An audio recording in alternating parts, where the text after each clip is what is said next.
I noticed the blue notebook on the end seat of the train right as the doors chimed for Whitehall Street.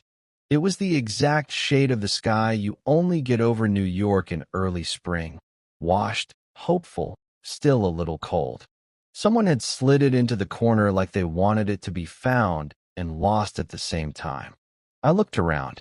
A man in a Yankees cap was asleep with his chin on his chest. A woman in a red coat was scrolling through photos of a fluffy dog. No one seemed to be missing anything. The doors closed. The notebook stayed.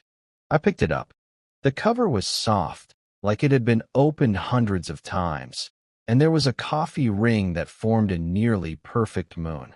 I thought about leaving it on the seat for the next person, but there it was in my hands already, warm from the sun through the window.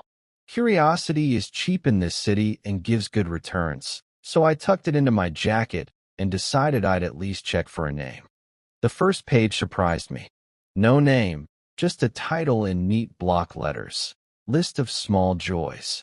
Under it, a vertical parade of short lines.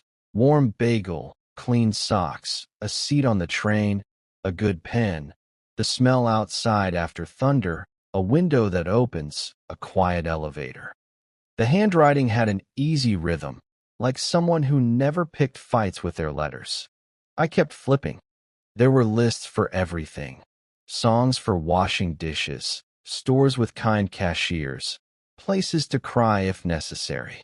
It was half directory, half diary, with checkboxes in the margins and dates at the top of some pages.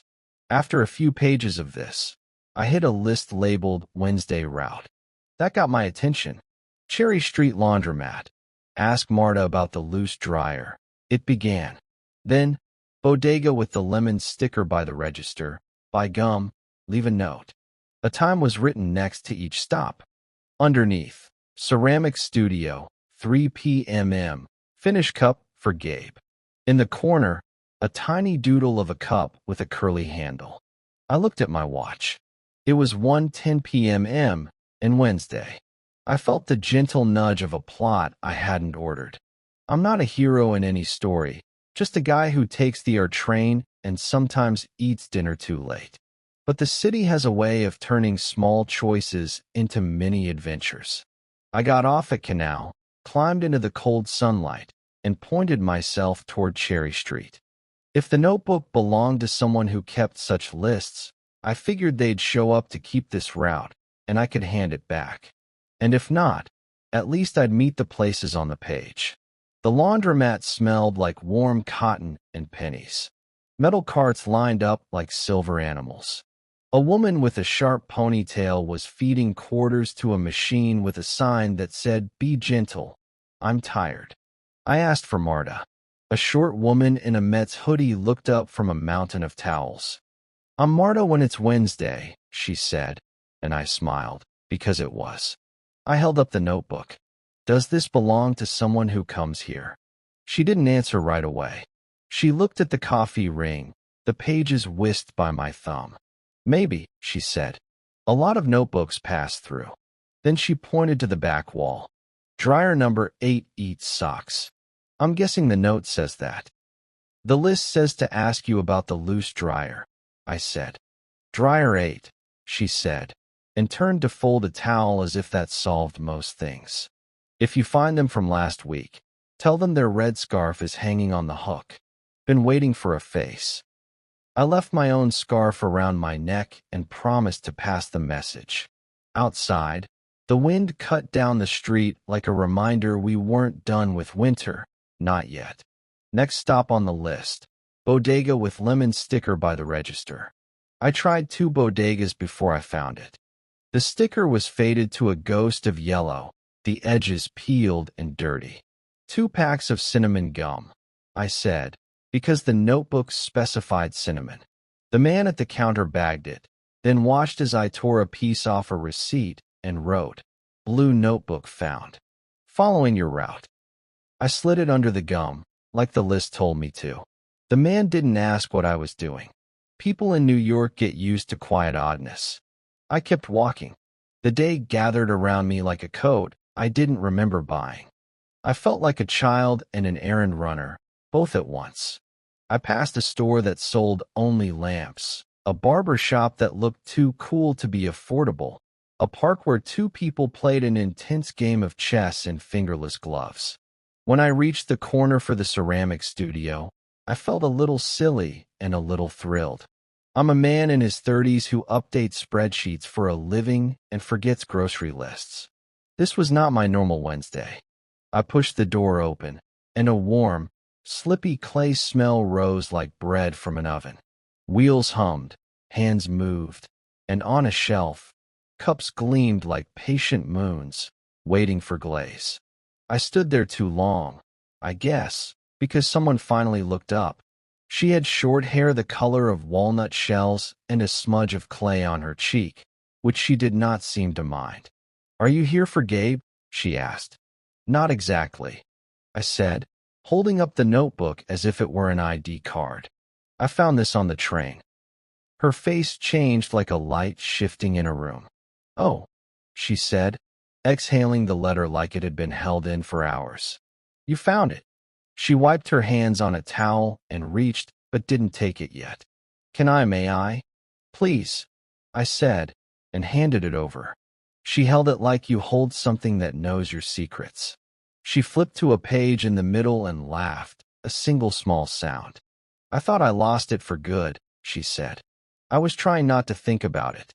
I even tried to start a new notebook, but it felt like starting a new friendship in the middle of a conversation." "I followed your route," I said, suddenly a little shy. "Marta says Dryer 8 eats socks. The bodega got gum." She smiled. "You did the errands? That's extreme kindness." "I just wanted to return it," I said. "And your lists are good." "I like lists," she said. "I like small things done well." "I'm Eva." "I'm Daniel," I said. "And you're finishing a cup for a person named Gabe." "Gabe is my brother," she said. "I promised him a cup that feels like a cold apple in the morning." "That is very specific," I said. "He's picky in a sweet way," she said, then laughed again. "Will you stay a bit? Because if you follow the route, the next thing after finishing is a break, and the list says, if possible, thank the person who returns the notebook with coffee." That's a direct quote. I said yes too fast, but I didn't mind. One of the wheels spun down. Somebody in the back shouted at a radio for playing the same song again. A dog I hadn't noticed snored under a table. Eva held the notebook like a compass. I stood there with clay dust settling on my shoes, feeling like I'd stumbled into a room that had been waiting for me, not in a fate way, just in the way a chair waits to be sat in. We walked 2 blocks to a coffee shop that favored plants with glossy leaves and chairs with a wobble. The barista drew a shaky heart in the foam of my latte. Eva set the notebook on the table and opened to a page that said Finders. There were only 2 entries. One was Umbrella from 2019, Boy in Yellow Raincoat, and the other was blank but dated that morning. She wrote my name carefully, then drew a tiny square and filled it with stripes. "That's your pattern now," she said. "I have a pattern," I asked. "For the index," she said, like that would answer everything. "So I can find this day again." I thought of all the indexing I do without calling it that. The folder of tax forms, the parking apps on my phone, the way I number files at work. None of it felt as kind as a pattern made of stripes, so you could find a Wednesday later when the mood called. "So," she said, "what do you do, Daniel?" I told her about the spreadsheets and the way I like to get them clean, like ironing shirts you don't even intend to wear. I told her about my small apartment in Brooklyn with a window that doesn't quite close, and how in the summer it's perfect because the night smells like food and rain, and in the winter I tape it shut and pretend I'm camping. She told me about the studio, how she teaches a class on imperfect bowls, and how people in the class apologize a lot, and she makes them say one nice thing about their bowls before saying the thing they wish were different. "We hold regret tighter than praise," she said. "I'm trying to change that in a very small radius." I turned my paper cup in a circle and watched the heart dissolve. Outside, a guy walked by carrying a fern bigger than his torso. A bus released people like a sigh. The city moved around us in its reliable, clumsy way. "Thank you," she said, fingers on the edge of the notebook, "for returning this. I've had it for 2 years. It's full of crumbs and tears and stickers and terrible song ideas, and I didn't want to start over." "I know the feeling," I said. "Once I tried to start over with a fresh budget at work, and the whole thing stalled. I had to go back and clean the old one instead. It's messy, but it's more true." "Exactly," she said. "Truth is messy, but the pages still turn." I stayed too long again. I left with a clay fingerprint on my sleeve and a warmth I carried home like a purchase I didn't regret. The next Wednesday, I found myself checking the time without meaning to. The notebook wasn't mine, but the route had crawled into my week like a good song. At 12:45, I closed my laptop and left my desk in Brooklyn. The sky over the East River was a gray that promised nothing and ended up delivering a small sliver of blue. I took the R again. I got off at the same stop and let my feet follow the memory of the list. At the laundromat, dryer 8 thumped like a heartbeat in a building. Marta pointed at the red scarf and said, "Face came. Thanks." Then she added, like a joke told every week, "Be gentle. We are all tired." At the bodega, the lemon sticker had a new rip, like someone tried to peel it off and change their mind. "Cinnamon?" the man asked, and I nodded. I wrote a new note, not because the list told me to, but because I wanted to. No notebook today, just keeping the good routine. He slid it into a drawer like a secret. Outside, a kid tied his shoe with fierce attention, and an older woman leaned into the sun like a sunflower. I noticed little things I usually miss, as if the notebook had trained my eyes and wouldn't let them go. At the studio, Eva was rinsing a bowl in a sink that looked designed to swallow oceans. She saw me and lifted an eyebrow, half surprise, half welcome. "You again," she said. "Me again," I said. "Do I get a new pattern in the index, or do stripes cover repeat customers?" "You get a pattern extension," she said, and drew a tiny dotted line after my stripes, like a road disappearing into a cartoon horizon. "You also get to help me carry clay from the back if you're not in a rush." I wasn't in a rush. The back room smelled like wet earth and cool air. We moved heavy bags together, counting under our breath. After the fourth bag, she leaned against the doorway and asked if I'd ever tried to throw a pot. I said no. My hands prefer keyboards and grocery carts. She pulled a small wheel away from the wall, set a ball of clay in the center, and said, "You don't have to make anything good. Just let your hands be resourceful." I sat. The clay was colder than I expected, then immediately not cold at all. It pushed back in a friendly way, like a dog against your palm. Eva put her hands over mine once, only once, to remind me that pressure is a conversation. "Don't argue with the clay," she said. "It never ends well." My bowl came out like a timid hat. I liked it. I said the nice thing out loud without apologizing first, because I'd learned her rule. We walked for coffee again, and this time we got a cookie that broke into 5 perfect pieces, which felt like a trick. She told me the cup for Gabe was done and ready to be mailed. She showed me a photo on her phone, a pale green glaze, a handle shaped like a question mark that had found its answer. "He called last night," she said, "and cried about a job interview that went nowhere. So I told him his cup was waiting and would make his mornings heavier in a good way." "Do cups do that?" "Some do," she said. "Some mornings need ballast." On my way home, I passed by the park where the chess players argued in a way that somehow made them friends. I felt small and necessary at the same time. Not important, exactly, more like placed.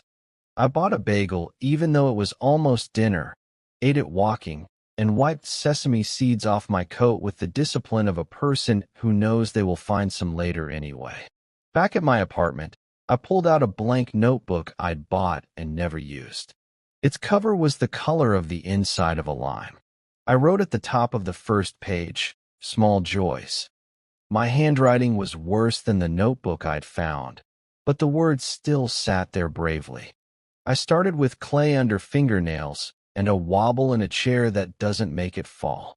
I added stripes becoming dotted lines. I fell asleep with my window taped and the city whispering outside, feeling like my week had grown a second heart. A week later, the sky finally kept its blue for a whole afternoon. I was finishing work when my phone buzzed with an unknown number. A text came through, simple as a doorbell. "This is Eva. Weird ask. Are you free around 3? Need help delivering a small table to a third-floor walk-up. Payment in coffee and gratitude." My feet answered before the rest of me. On the train, I watched my reflection flicker in the window. A man wearing a jacket he liked more this year than last, the lines around his eyes beginning to tell the truth plainly. The building was on the Lower East Side, with a stoop that had hosted many conversations and one brave tomato plant in a pot. The table waited in the studio. Light wood, legs like crayons, top like a pancake. "Client's place is close," Eva said. "It's her first apartment that is truly hers. She wants a table that looks like it can keep secrets." We carried it slowly. The hallways were full of faint cooking smells and a radio playing something dreamy. On the second floor, a teenager squeezed by with a skateboard and said, "Sick table," in a tone that made me believe him. On the third floor, we set the table down and both breathed like we'd finished a small hike. The door opened to a woman with paint on her hands and joy on her face. We placed the table near a window with fire escape views and plants that leaned toward the light like sun worshippers. She handed us each a glass of seltzer with a lemon slice, performing a tight circle. "Thank you," she said, touching the table like a cat meeting a new couch. "I'm going to write my first rent check on this." Back outside, Eva looked at me and squinted like she'd lost a word and then found it. "There's a page for today," she said. "A new list.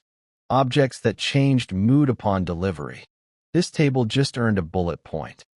We walked to the coffee shop again, but the wobbly chair had been fixed. It was almost disappointing. The barista drew a star this time, without committing fully to the shape. Eva opened her notebook, which, yes, had been returned to a bag that looked like it had a history. She added the table to the new list, and then, after a pause, wrote "Blue Notebook" on a line by itself. "I keep thinking about the way you were willing to follow a strange list," she said. "I keep thinking about how we don't often get to see our routes through someone else's eyes." "I'm glad I saw yours," I said. "It widened mine." She tapped her pen. "Do you know what I do when something widens my life?" she asked, and then grinned. "I make more room." She tore a page from the back, folded it into thirds, and drew a little map. It started at the laundromat, turned at the bodega, stopped at the studio, then wandered to a tiny used bookstore I hadn't noticed before, and finally to a pier where the wind would lift your hair and your grief in equal parts. "This is for when you want to walk after work," she said. "You can follow it, change it, ignore it. But if you follow, text me when you get to the pier. I'll meet you with hot chocolate, because the wind there is brave." I left the shop with the map in my pocket and felt a calm I recognized from childhood evenings when my mom would set a library book on the table before dinner and say, "This will be yours for 3 weeks." The sun went down without drama. I followed the map. The bookstore kept its door propped open with a stack of travel guides from 10 years ago. A bell rang when I walked in. The owner barely looked up. I found a paperback about the history of mugs, which felt like a joke fate would tell. I bought it. At the pier, the air moved like a low song. The river flexed its shoulders and pretended to be a lake for a moment. I texted, and soon Eva walked up with 2 paper cups like small hand warmers. We stood side by side and watched a ferry cut a neat line through the water and ruin it in the best possible way. I was thinking, she said, about how we say someone made our day. It sounds like magic, but it's not. It's errands and maps and showing up, isn't it? It is, I said. It's the right weight of a cup in your hand, and a chair that used to wobble deciding to commit to the floor. It's also returning notebooks when you could keep walking, she said, not looking at me, just at the water. I didn't know what to say without turning the moment into a performance, so I said nothing, which felt like the right kind of rich. At my feet, a small dog tried to chase a wave and failed with dignity. The wind made me grateful for my jacket. Later, on the train home, I pulled out my lime green notebook and wrote, objects that changed mood upon delivery. Small table, blue notebook, my own tired Wednesday. And then below it, I wrote, people who widen your day. Woman with clay on her cheek, teenager with skateboard approving table, barista who tries with foam. When I got home, I opened the window even though it was still cold. I wanted the air. The city breathed and I breathed with it. Our lungs filing the same simple report. Made it through, did a few small things well. I taped the map to the inside of my closet door where other people might keep shoe boxes or a secret. I stood in the doorway and felt the clean, light ache of a routine becoming a ritual. Not destiny, not a headline, just a person in New York, a man who rides the R train and finds that the smallest adventures, folded lists, dryer warnings, lemon stickers, can draw a reliable outline around a life and leave room for the colors to spill.